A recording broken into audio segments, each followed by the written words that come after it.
Lorenita Forster Weisenberg. What was your your full name? Lorenita Madeline Forster. Were you named for anyone? For my mother. She was Lorraine Madeline Nadeau. Well, let's talk a little bit about the beginning. Who came to this continent first? I don't know. I think they both would have come about the same time. Mama Vieja's parents, he came. One of them came with Batista de Anza's third voyage here, or trek, I guess they were called, and he then sent back to Spain for his fiancée, and after a few years, and then they were in Mexico, and then they came up to California. He thought that was pretty good, and he put in his request for this tract of land, which was what is Camp Pendleton now, probably even a little bit larger. And then another one came, and then his request was in Ventura County, which is where Camulos Rancho is now, which is open to the public, and it's a landmark, and they've done quite well. It's really in maintaining its beauty and restoring the ranch house to what it was. Well, Lorenita, your family history pretty well matches the history of the state of California. Yes, it does. It does. Actually, I'm just kind of a living embodiment of the California history, and the few of us that are left, my cousins, we had a very, very unique childhood. We were quite well off. We didn't know it. Riches were never spoken of in the home. It just wasn't done. But we grew up with the girls that took care of us, our criadas, we called them, and we usually had them till we were about 5 or 6, till we went to school. But then my mother got a girl from Texas, Sadie, for my older sister and myself, because we were ready for school and we needed to learn English. So Sadie, we always said that we learned English with a Texan accent. But that was the way our childhood was, and my cousins too. We had much and didn't realize it. I remember at one time I went to school. I must have been, I don't know, 6th grade, 7th grade, maybe 5th grade. I ran up to go to my group, and they were all in a group, and to join them. And one of the girls said, "No, go away, go away. We don't want to talk to you right now." Well, of course, I was crushed. I was just absolutely crushed. So I asked one of the other girls later when we were alone. I said, "Why wouldn't they let me in? What were they talking about that I couldn't hear?" And she said, they were talking about what they had for breakfast this morning. And she said, "What did you have? Did you have bacon and eggs?" And I said, "Yes." She said they had 1 piece of bread each. So I asked my mother that evening, I said, "Is that what poor means? Not to be able to eat very much?" And she said, "Yes, dear, you're very lucky. You have plenty." And just about that time, the Depression was beginning to hit us. And she said, "I don't think we'll ever be that poor, but," she said, "we're not going to be able to have everything we've had because times are getting hard." And they were. And so I learned the difference myself. But of course, we never went hungry, but things were very tight. So it was completely different to grow up with so much. And then suddenly, well, I felt they took away my mother when Tomasa left us. And and we had no girl, no maid, criadas we always called them, and I just felt bereft because they were gone from my life, not because I couldn't do things for myself, which we learned very quickly. You had kitchen help also, hadn't you? Did your mother have to give that up at the time? Oh yeah, yeah. So actually, one of the girls stayed with us. Sadie stayed with us for, I think 6 months to a year after everybody was gone, without pay, and I just always thought that was the most wonderful thing. When I suddenly realized, where would she have gone? What could who would? Yeah. Where would she have gotten board in a room, etc. So at least she had that, and she also brought her little girl home to live with us, which was just fine with Mama. So it was pretty interesting when you stop back and think. But anyway, she taught Mom how to cook, and Aha. so we learned in a Texan manner, I guess. I don't know. No. Well, so because in your mother's family, then there were your grandmother had servants and Well, cooks no, and, she didn't. She didn't have the wealth that my paternal side had. She was helped though by her sister, who was very well to do and had no children. So she took her under her wing, and although my grandmother worked at the city hall, I'm trying to think what she did. She was pretty big in it though, but she ended up being doing a lot of interpreting. I'm sure she did that, so she made a life for herself. They were both grandmothers were widowed approximately the same time. So my mother grew up.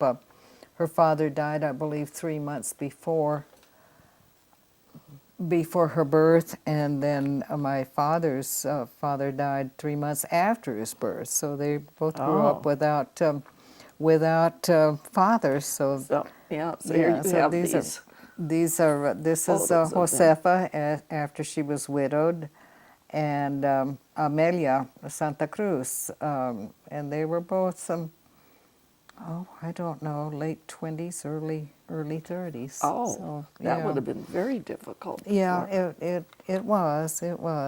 Although Josefa had plenty of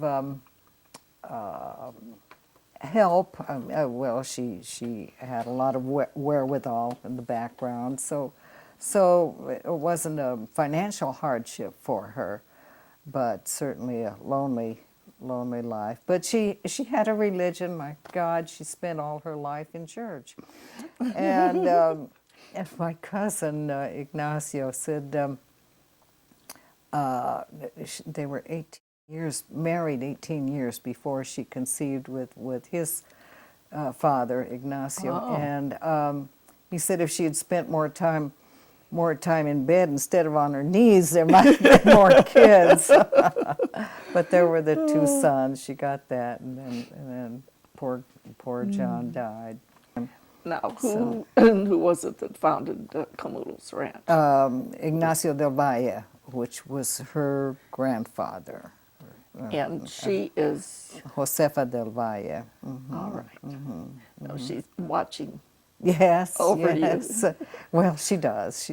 And did she when you were young? Oh yes, I loved her. When we were naughty, we had to, as a punishment, we had to go and see her and tell her our sin, quote unquote. You know, I was always trying to do something so I could get to go see her.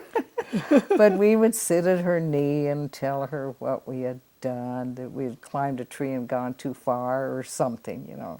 Sassed one of the girls, something like that, you know.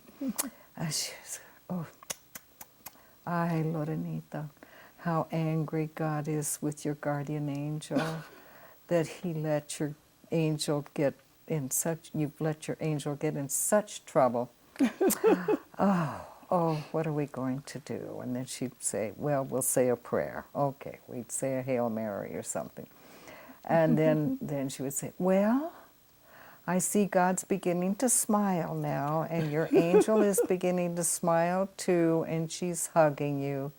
So everything's all right. So you won't do that again, will you? No, no, I promise, you know. So she would just give me a hug and a kiss and a wink, and off I'd go. Just very, very pleased and very happy to have been in her presence. She was just everyone was afraid of her, but I wasn't. I was just delighted to be around her. And I think she had a stern look about her that she put on in order to be commanding, because she was a tiny, tiny little lady, very tiny, probably weighed not even 100 pounds, maybe 100 pounds with all those bustles and stuff like that, but she certainly didn't wear that later. But she wore the widow's weeds after her husband died. And which means all black. all black, and she never varied from that. Now my other grandmother wore them for the traditional year or whatever it was, and then she was quite in love with all the newest fashions, so she started dressing right away as fast as she could, you know, and whatever was new, which was wonderful because she always looked so cute. She was a short, round little thing, but she just was always very perky and cute and fun. Well, one of your ancestors is, a couple of them are actually fairly famous. The Forster, Don Juan Forster. Tell us a bit about him, and because it was Alta California in the days that he was there, so it was either Spain or Mexico. Yes, well, he came, he was the Englishman, and he landed in, where was it, San Pedro, and jumped ship. And I think he was like about 14 or 16 years old, right in there, young, and liked it. His uncle was Santiago Johnson, and he owned a couple of ships that were trading back and forth with Mexico to California, and that was the only way people got things at that time. With the ships would come in, and I might as well bring this up because people knew that the ships would come about every 8 weeks or 3 months, or at least seasonally. And so they would send somebody up on a hill in Long Beach, and they would camp out waiting to see the ship. And when they saw the ship then, way off on the horizon, then they would build this huge bonfire. So the next hill, somebody would see that bonfire coming from where it was designated.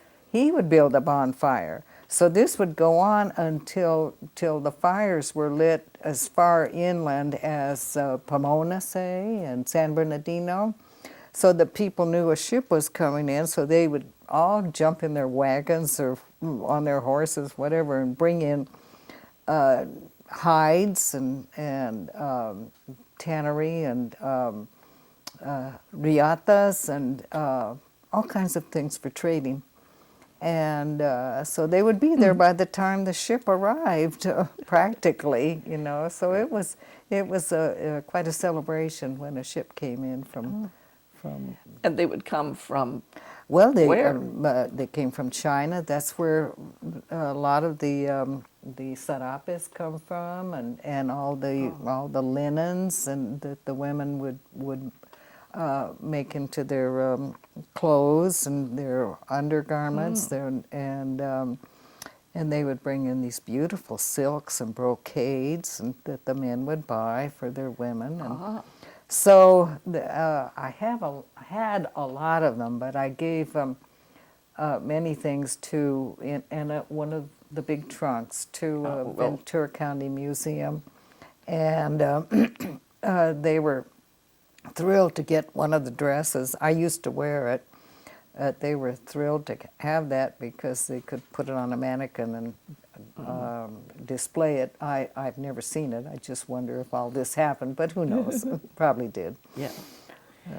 Well, at one time, then Don Juan Forster owned a good part of Southern California. Yeah, he did. What he did was when he married my great grandmother Isidora Pico, who was the sister of Pio Pico, and he was the last Mexican governor of California.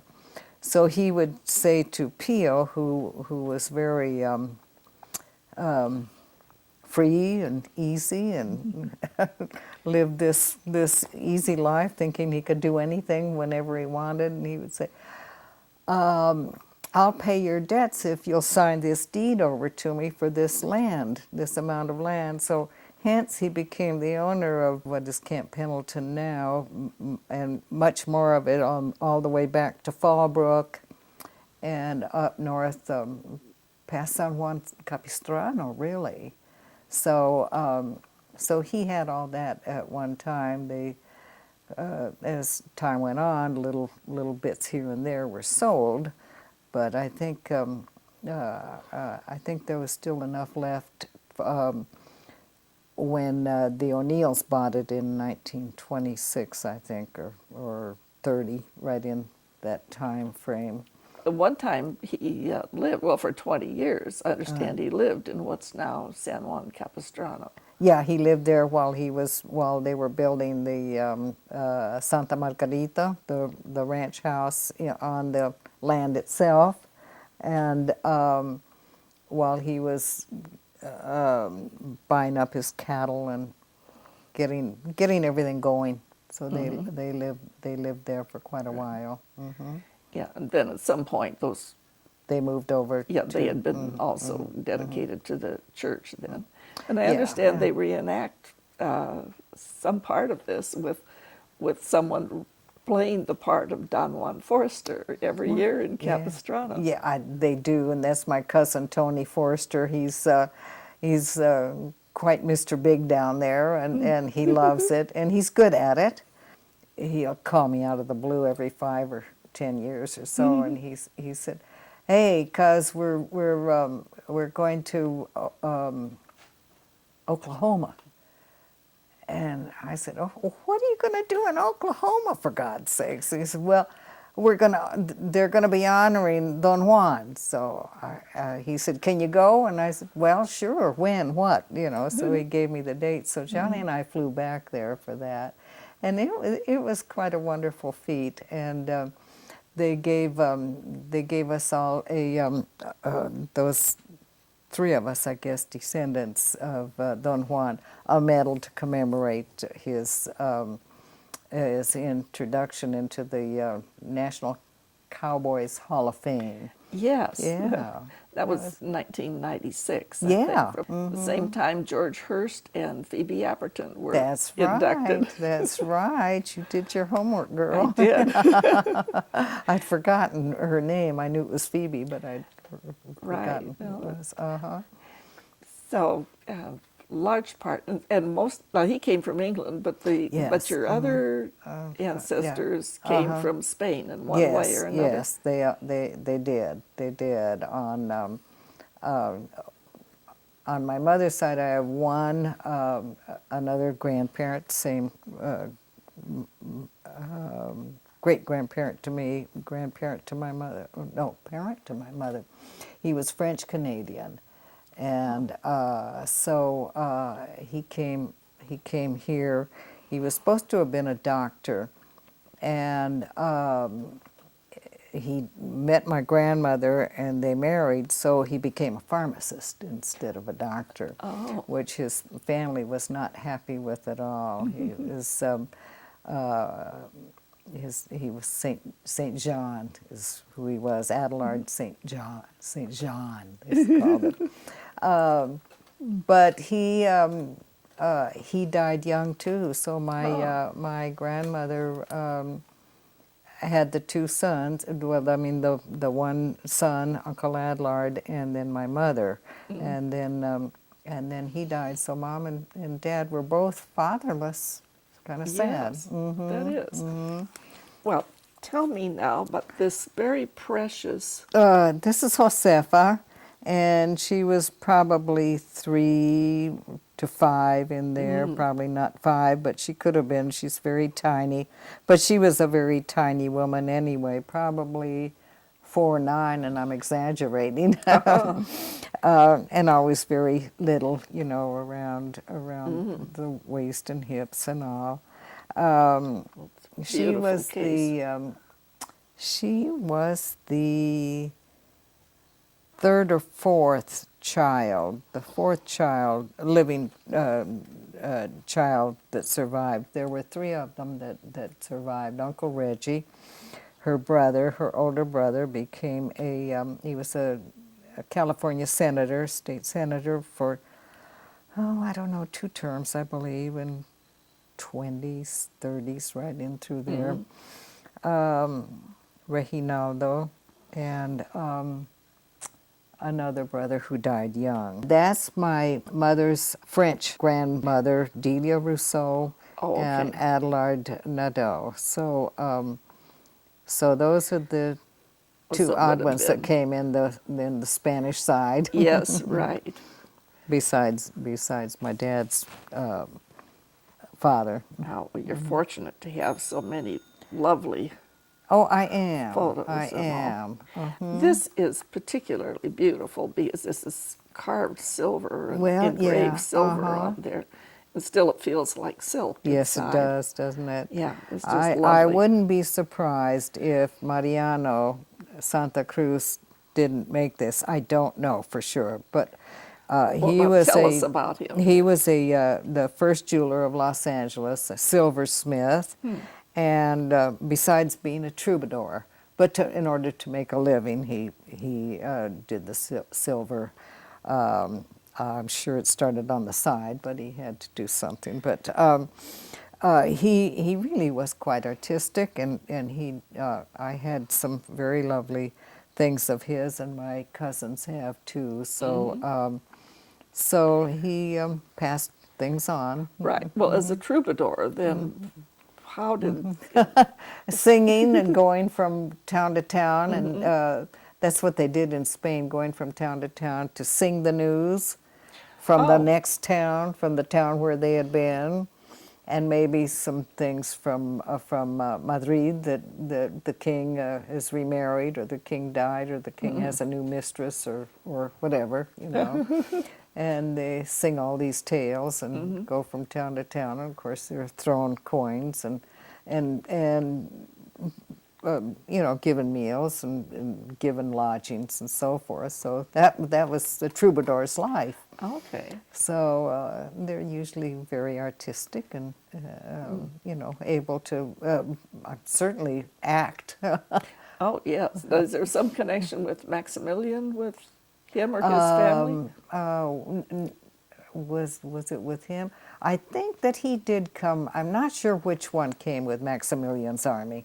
I don't think he did. I think it was one of the other Del Valles that were more, not that artistic bent, more the soldier, the soldados. And my dad, and of course he's all dressed up like little Lord Fauntleroy, which they did in those days. I'm assuming he was about 5, if that. He was very tiny, as I said, and so he could have been even older, but Very handsome young man. he was a doll, yeah. I'm sure his grandmother was quite pleased. Yes, yeah. I was at a party. My great aunt gave parties for their anniversary. They never had children, and she and Larry gave these huge parties at the Beverly Hills Hotel every year on their anniversary. And she started asking Johnny and I after we reached a certain age, and so she would introduce me to Mrs. Shoneman and everybody that was anybody at that time. And she would start with a background. Her mother was Josefa del Valle. She would say her father was Johnny Forster, who married Lorenita, and persons would nod and nod and just listen and say, oh, Johnny Forster, I was so in love with him. You can't believe it. And who did you say you were, my dear? You know, I just laughed so hard. I just could hardly contain myself to be nice. So then, of course, I'd say, now, can I bring you something? Can I bring you a drink? Oh, yes, please, dear. I want a tall Scotch, neat. Okay, so I went to the bar and asked for this, and the bartender, the guy said, oh, I see Mrs. So-and-so is here tonight. So I guess that must have been her usual drink, but that was an aside. Right. Well, now, the ranch house that your grandparents built, your Don Juan and great-grandparents. Now, is that what you refer to as the ranch? Well, no, because the ranch is that I call the ranch is where I was born, or not where I was born, but where we lived until I was 16, and so we had an idyllic life. It was in Pomona Puente, right in between, so it was 7 miles from Pomona and 7 miles from Puente. And it was just 80 acres, but it was nice. It was, our nearest neighbors would be, I don't know, 6 city blocks away, I guess. And that was Elias, who was my dad's cousin, and he and Chenny were childless, but they had built a house not too far from ours, and a charming place, and they would watch out for us a lot, and took care of us. Yeah. Now, is Elias his mother and father? Or Oh, some Elias was illegitimate, and evidently he felt it very deeply in his life, and I suppose people did back then. But Francisco, his father, was shot by this. There was an article in the paper about it. Yes. This very irate lady, because they were on their way to the plaza, he had told her, so that they could get married. Well, he veered off and went someplace else, and she said, I want to get married. And he said, no, he said, he said, the priest isn't there, we can't get married today. Well, she was so incensed, she shot him and killed him. After having given up her virtue for him After, the night that's before. Yes. right, yes. And so she, at her trial, she was acquitted. And they threw roses at her and flowers, and because she'd gotten rid of this cad, and he had done her in. But Elias was the child that she bore, and he grew up, I guess, like a weed on the Santa Margarita Ranch down, which is Pendleton now, and but he was with his cousins and everything, and then. My grandmother, Mama Vieja, said, send him to me. She said, that's not right the way he's being raised. I'm going to raise him. So she did. She brought him up, and he was kind of raised with Dad and Uncle Ignacio, who were, they were just babies at the time, and he was 10, 15 years older than they were.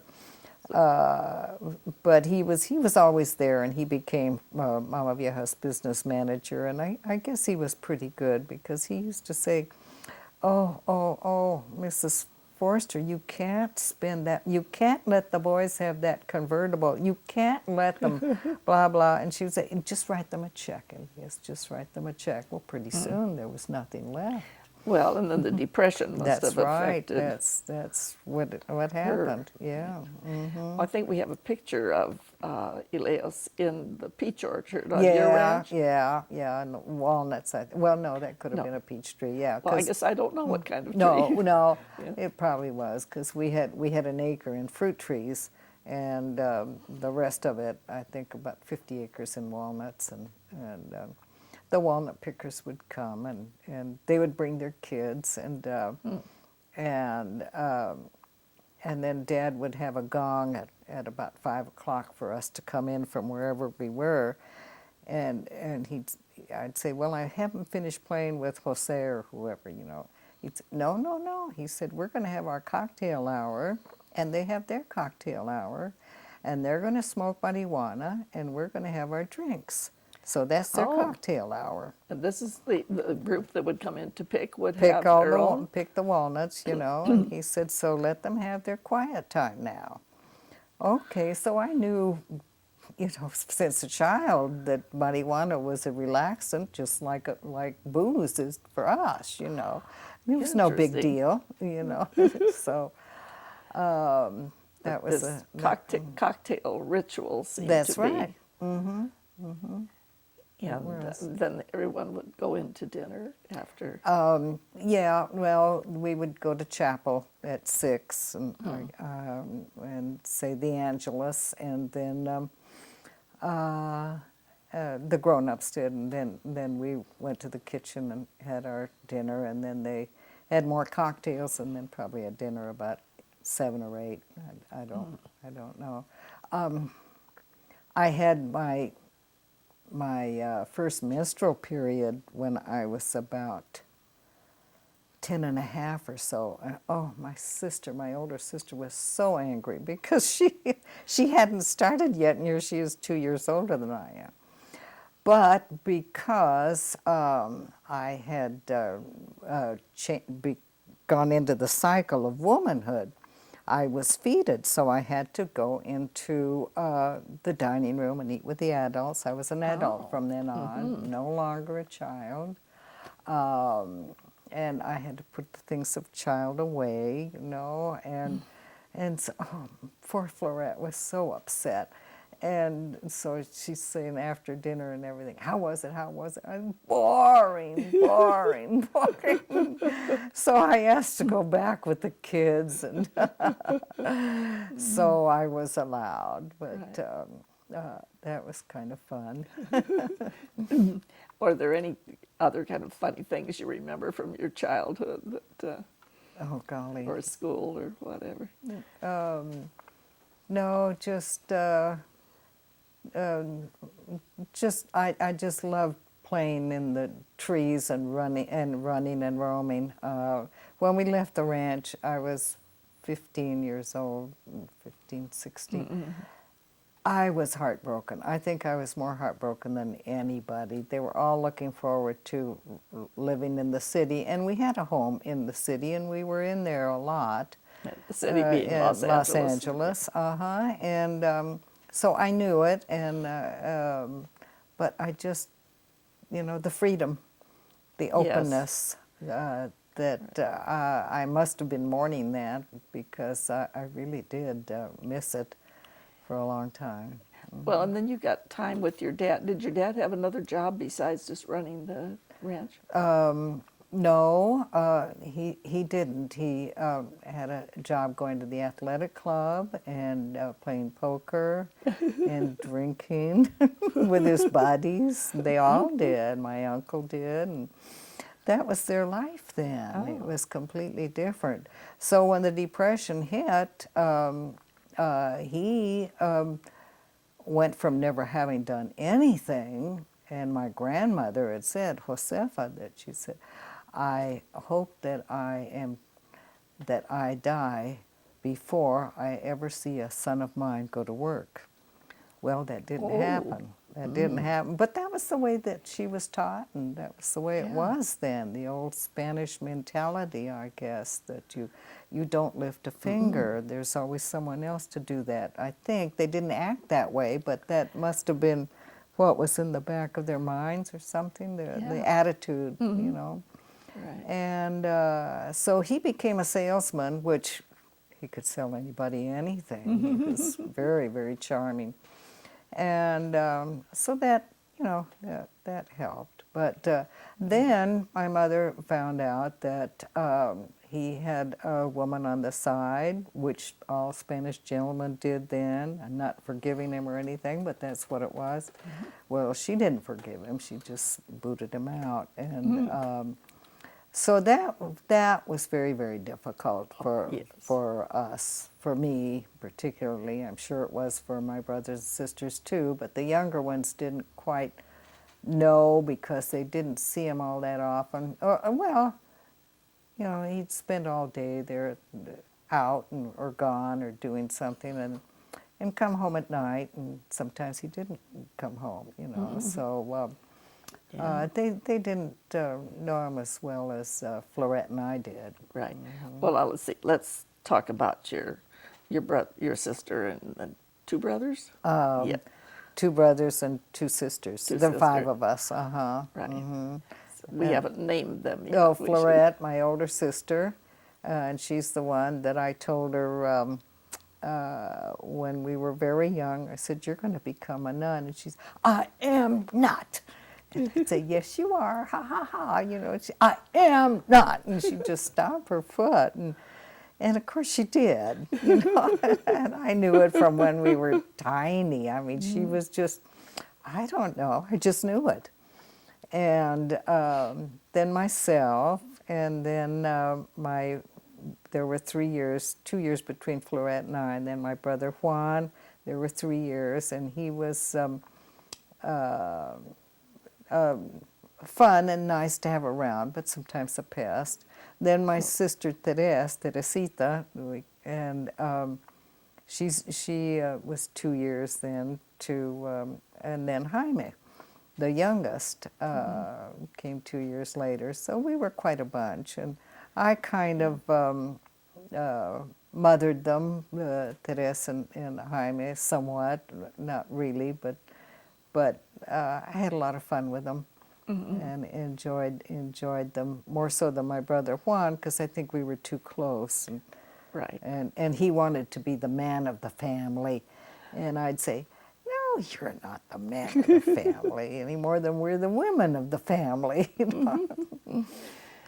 Well, and then how did you all get to school? You were quite a ways from school. Yeah, weren't we were 7 miles. So Lewis used to take us. He was the man on the ranch, and he took us the majority of the time. And then if he didn't, Elias was always ready to take us. And then often Mom or Dad would take us if they had things to do that early in the morning. More often than not, they would pick us up. So, and then toward as we got older, we began to take a bus home, which I wasn't too crazy about. It's just we had to walk all the way across Pomona to get to the bus station. Oh, no, this was a Catholic school. Yeah, St. Joseph's. And then, And you had how many in your class? oh golly, very few. Compared to classes today, I think we might have been 20 was a big class, and that might have been taken in 2 grades, because we were usually together, 1st and 2nd grade together, second, 3rd and 4th, etc. So it, you know, it was a very small school. Not that it was exclusive or anything. It was just, I think even the public schools didn't have, well, you know, where we had maybe 20, they might have had 40. So. Well, and you were basically out in the country. Yeah. Yeah. I think you told me once a funny story about being in the car going to school or to town. Yeah. My mother, we took turns with my cousins who lived kind of around the corner on the other ranch, and so Mom had a big Packard at the time, and you know they were like a bus almost, like a small school bus, and my brother Jaime wasn't old enough to go to school, but he went back and forth in the car all the time to take us and pick us up. And I don't know, somebody looked around, it must have been warm because everything was open, and I think the back door opened, and I happened to look around and I started giggling. here I could see my brother rolling like a ball down the highway, and my mother's driving along, and I'm laughing and laughing. She says, "What is wrong? What is wrong?" And I said, "Jimmy, Jimmy, Jimmy, you know, he's rolling down the highway," and he was literally rolling. Oh my God, of course she screamed and turned around. And I think he had some bruises, but he was really all right. But oh, I don't know why that struck me so funny. Probably because it terrified me. And that's your reaction, you know. Yeah. Well, then with the farm too, then there was the Dust Bowl, and so many people came. Did Oh, your they family did. ever hire any of the? No, we didn't, because we just had a crew that kept coming, a Mexican crew that knew what to do, how to do it, and when, you know. And I suppose that's one of the reasons, because no, we never hired the Okies that were fleeing from the Dust Bowl. But there were bunches of them camping on the far end of our property, and of course the ranchers all around became aware of it within a day or so.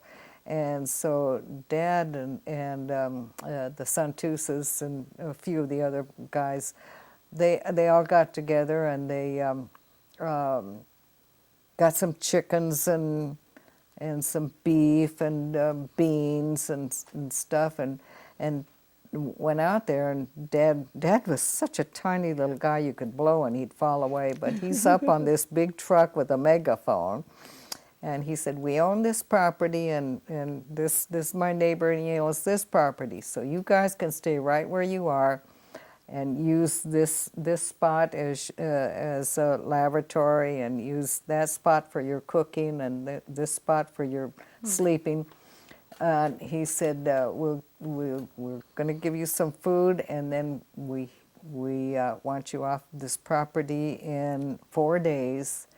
And he said, "I hear that they're hiring in El Monte," and he gave somebody maps and showed them where to go, and wished them well. And I was in the truck. I was always jumping in so I could see everything that happened. And so Dad told me, he said, "Don't you dare get out of the truck, and don't let them even see you." He said they're so sad, in such sad conditions, and they'll see that you look so nice and well cared for, that it'll make them sad. So of course I didn't dare show myself, but you know, my eyes were right over the sill of the car. And it was as I grew older and thought about it, it was very sad. Yeah. Very sad for them. But what kindness he showed them. Yes, yeah. Yeah. Well, of course. Yeah. Of course, yeah. There was the old saying, always, always there, but for the grace of God, go on. Oh, certainly. Now, you should probably tell me about this is where I grew up, and it was a beautiful place. It really it was designed and built by Paul Williams, who was the first black architect of Southern California, or Los Angeles anyway. And I'm sure he studied Camulus Rancho in Ventura, and probably also the Santa Margarita Ranch in San Diego, because it's very mission-like. Yes. And that was what they wanted, I'm sure, my mother and Dad. And this is the bedroom, and here's the living room, and that was the dining room, and it was a big square. So in the back there are 3 more bedrooms and another bedroom, and then the dining, breakfast room, kitchens, 2 kitchens, and then the maid's room and bath in the back. And it was big and spacious and fun, and I had many hiding places, and we loved the fish pond. We could jump from rock to rock, and played there a lot. Well, and then with you and your older sister playing just in bathing suits, I don't know, would you run through sprinklers, or did you have a pool? I did. Oh no, we had little great big vats or something that we used as a pool, but not a pool. And we couldn't go into the fish pond because it was a fish pond, Oh, yes. we could kind of dangle our feet, but we really weren't supposed to be playing in there, and it was pretty scummy sometimes, you know, Yeah. didn't get cleaned out.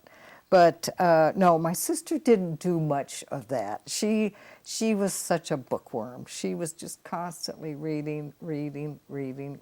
She would come to the breakfast room with a book in her hand, and I'd poke her and say, you know, you can't do that. That's very rude. Oh, no, I won't. I promise. She'd put it down. The next minute, she's reading.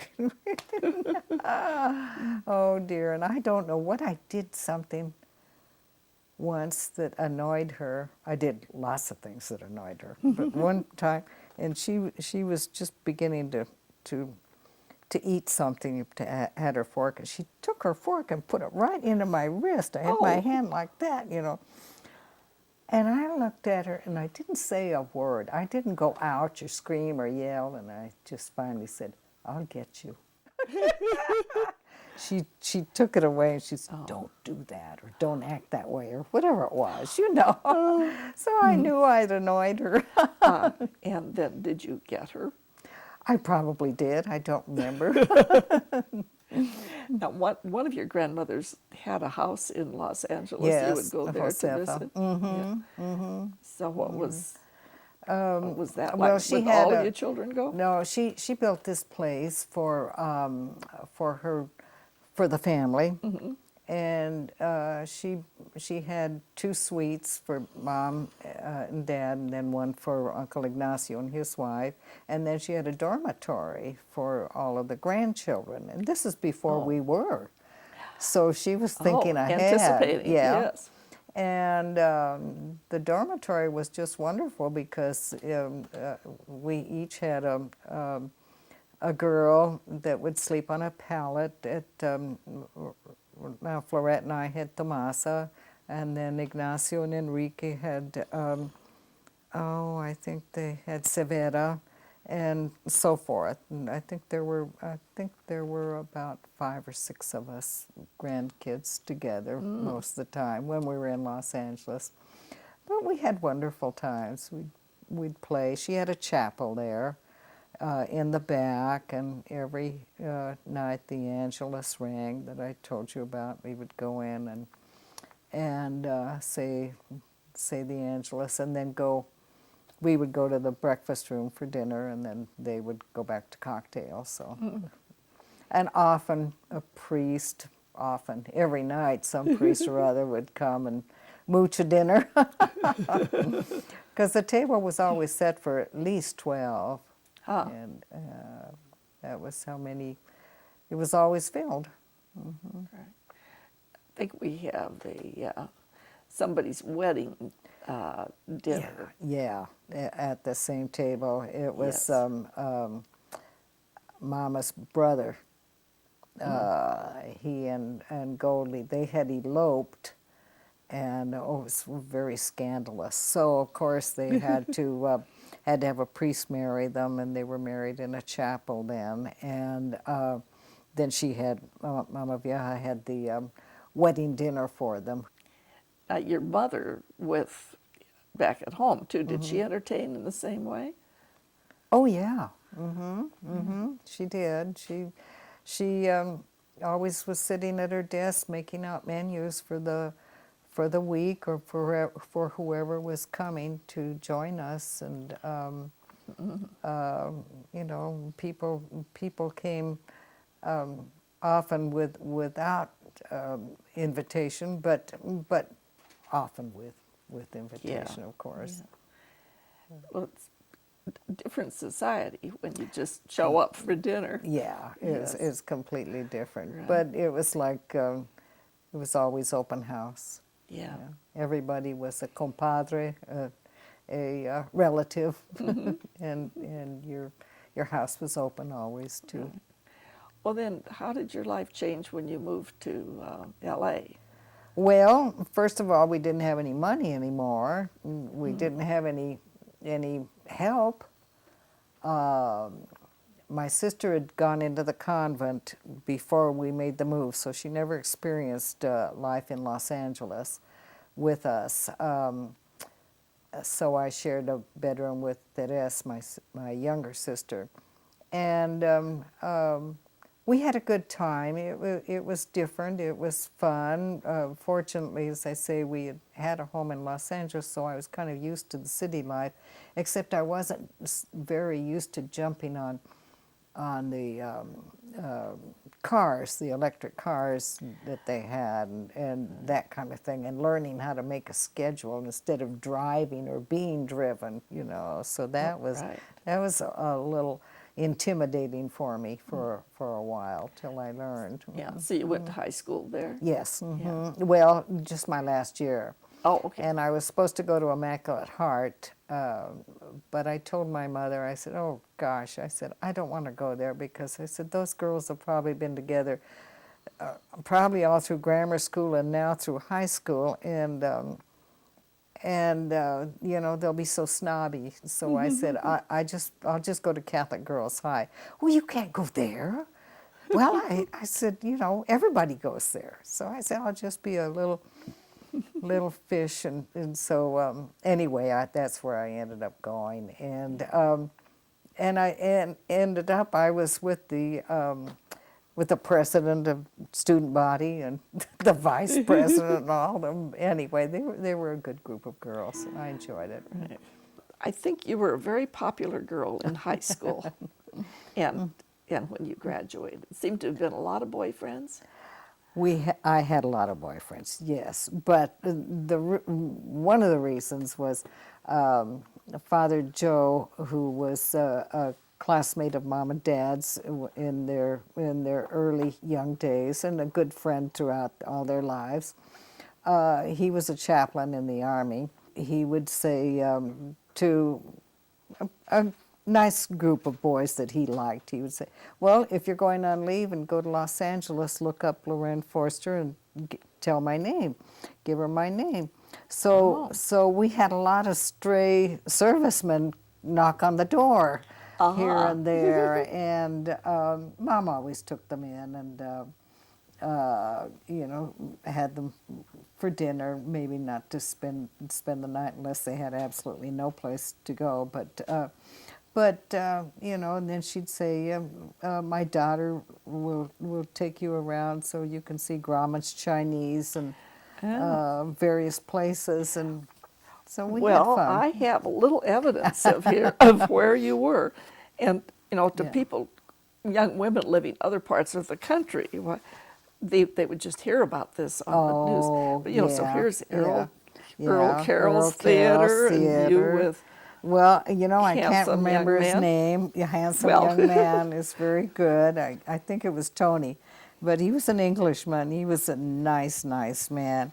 And we were at Earl Carroll's, and that was a fun place to go. Oh, right. And then the Tropics. And the Tropics, right. Yeah. So that was Mike.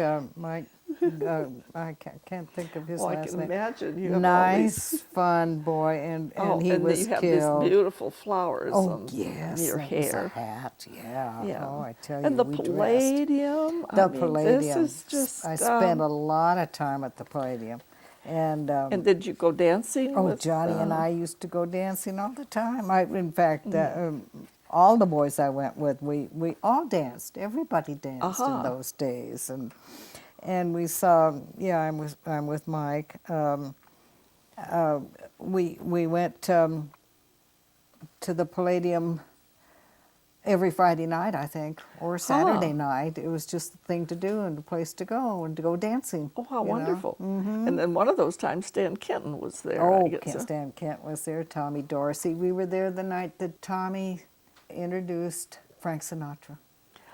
Oh. And that was very exciting. And then we were also there the night that Frank Sinatra was moving on, and he introduced Dick Ames to the audience. I remember that. him. And that was fun. That was wonderful. We were equally enamored with Dick Ames as with Sinatra. So and then that was fun. Stan Kenton bought you all drinks and dinner. Oh, yeah, he did at one time, yes. Yeah, that's right, because I worked for Skippy McGregor Theater, which was a recording studio. Oh.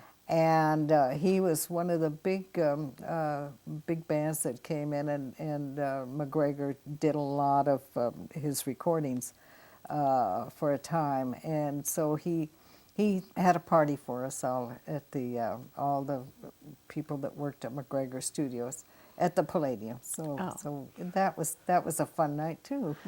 Oh, well, it sounded like you had lots of them. I did. I had a And lot then, of of them. course, you were a princess on the way to being queen. I was princess of Los Angeles, and there was a parade every year, birthday celebration of Los Angeles, and Big Leo dress. Carrillo was the MC naturally, Oh. and he was, God, he was a show off. He was a fun guy. He and Dad had happened to meet each other at one time, and when I was there, and they embraced the big embrazo, and they were cousins of some sort, like fourth or fifth or sixth cousins anyway. They made a big deal out of it, but everybody did then anyway. But he was such a showman, but a nice guy, and he wanted me in a lot of things, so that was good. That was fine with me Oh, because I yes. had the dress, and I could wear that dress. Well, It's, and then this beautiful dress, in the what color mantilla. was it? Pale yellow. Oh. It's a beautiful brocade silk, and the tight bodice. I couldn't begin to get into it now, but I could then. 18-inch waist or 16-inch. I Oh. don't know, but it was a beauty, and it was fun to wear and to be in all the parades. And Well, did you, Father Joe or Papa Joe, your Father priest Joe. friend, did he introduce you to Johnny? No, he didn't. Actually, how was this? Johnny was a roommate at USC to one of my good friends' boyfriend. Oh. And so she called me one night, and she said, "I'm going out with Joe tonight." And I said, "Well, what else is new?" Because they married and had 5, 6 children. Anyway, she said, "Joe has a new roommate, and he likes him very much, and he wants a date, and would you go out with him tonight?" And he's a Catholic, Laura, even though his name is Weisenberg, and he's a good Catholic boy. So I asked Mom, and she said, "Well," she said, "I guess," So that was how we met. And I thought he was awfully dull, and he thought I was a spoiled brat. Our first date, and somehow or other he was on leave and didn't have a date and was at loose ends, and he happened to call me. I must have been down on the bottom of his list, but I said, "Well, I'm not doing anything tonight. Yeah, we'll go to the movies, and then I came home and I said, "Mom, that's the man I'm going to marry." So This was second date? Second date, yeah. So poor Johnny didn't know it, but that's what happened. So how were your parents pleased then to get to? No. His parents thought I was just a spoiled rich babe, which I wasn't anymore. I mean, we had, but not then. And like my father finally explained it to me, he said, "It isn't that we don't like John. We really like him. We think he's a nice guy. But we just don't know if he'll understand you. Don't forget, he's comes from a very Germanic background, and you're not used to that. This is the rule, and this is the way you live, et cetera, et cetera. I'll overcome. That's all right. That's all right." Well, it took a lot of years for both of us to finally, give in to each other and meld. It was quite a learning experience, because it was very true that Germanic thing, and for me to break him down for fun, just just live for fun, I kept saying, you know. Well, you must have done a good job. You've been married now for how many Golly, years? 62, 63 years. I think Yeah. I have to stop and think how old the oldest daughter is. So it'll be 63 years at least, yeah. Right. So you Yeah, obviously yeah. worked something out. Yeah, he's a sweetheart. Yeah. Well, we have this wonderful family picture. Wanted to ask you about the brooch that you're wearing. I should have brought it up before when I mentioned that my grandmother had a lot of jewelry commissioned by Mariano Santa Cruz, and she had this done after he died, which he died in about 1901 or 2, I believe. And Your grandfather. yes. And so I just remember that whenever my dad or my uncle would come in to greet my grandmother, they would kiss her, of course, on either cheek and the forehead, and then they would kiss. She always wore him right here at her neck here, and then they would kiss him. Uh-huh. And so that was the greeting to their dad, you know. And so we did that. All we grandchildren did the same thing. Uh-huh. So he became very important in our lives just because of that. Yeah. So, and I'm sure he was to my father, even though he never knew him. Yes.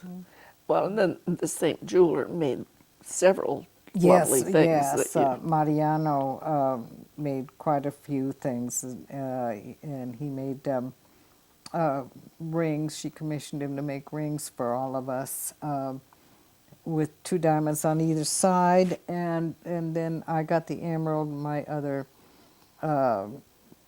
My sister got a black pearl, and another one got a ruby. So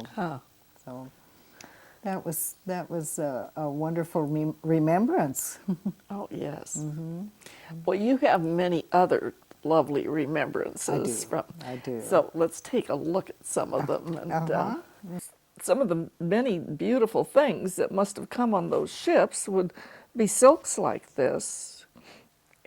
Embroidery. Yeah, you're right. You're right. They got many of these things from China or Japan. I'm not sure which, and or both. You know, and the women would. The beautiful brocades. I'm sorry I don't have the dress. Ventura County has it though, but the beautiful brocades and silks. But this shawl is very indicative of many of them that were around that they threw either on pianos or wore them. Oh, it's heavy. Very heavy. And you very wore heavy. it when you were a princess? Yes, I did. In that, I did. It was fun to model these things. Right. But it's Beautiful. very warm too. If it was cold, and I was down at the ship when Leo Carrillo and I christened the Californian, I guess it was, one of the warships, and so he wanted me to be sure and wear this. I was very glad to have it because it was cool. It was cool yes. that day in the water. Well, and then you have other shawls also. Yes, And this type was a different type, the runner, they called them, and that went on. But the ladies wore this too.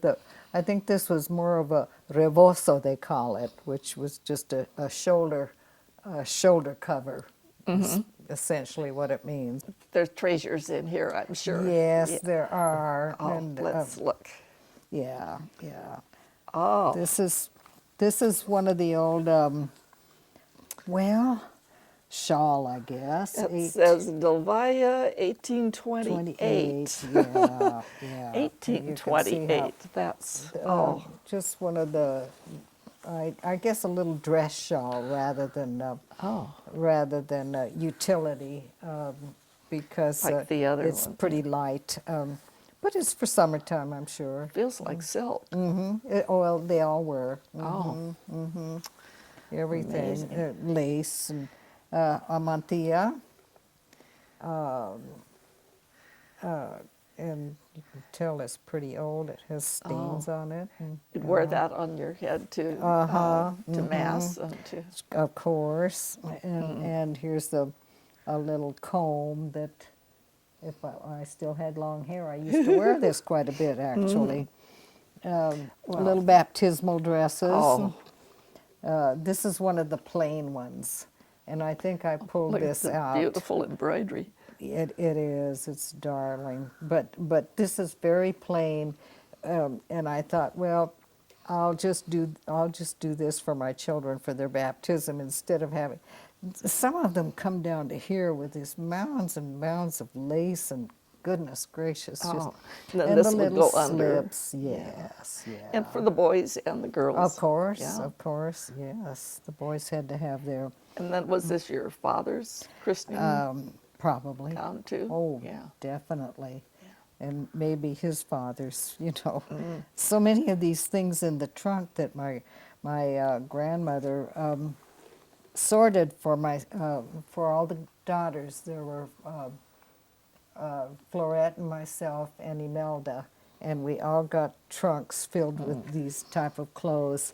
The other children weren't born yet, and so they didn't get the things that we did. But I'm interested that you're not folding this. and you never fold old things, never. You just wad them up, and you can roll them. That's okay. But you've got to have a lot of rollers, and then cardboard isn't too good to put into these cedar chests either.